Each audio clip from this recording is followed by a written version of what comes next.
Kui suur hunnik sul täna juba neid kulunud on? Nohu on päris vastik asi, kas ei ole?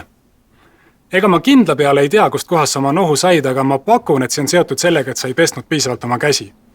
Me ei taipa seda sageli, aga nohu kipub tulema just selle kaudu, et me puudutame kohtasid ja inimesi, kes on nohuga juba nakkuse saanud. Pärast nuuskamist tasub tegelikult pesta oma käsi. Niiviisi väldid teiste inimeste nakatamist ja kui oled ümbritsetud nohustest inimestest, siis tasub pesta sellepärast enda käsi, et vältida nendelt nohunakkuse saamist. Kui aga nohu on juba peale tulnud, siis mida teha?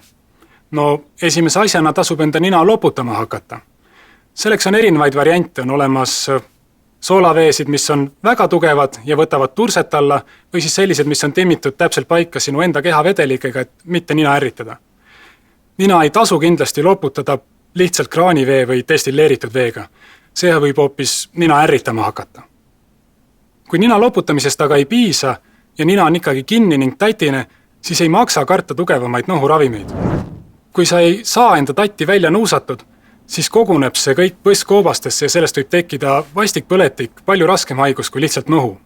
Nii et iga hinna eest on vaja saada korralikult nuuskama ja õhk ninast läbi käima. Mõnikord jätame nuuskamata sellepärast, et nina ümbert on läinud nahk juba valulikuks ja punaseks.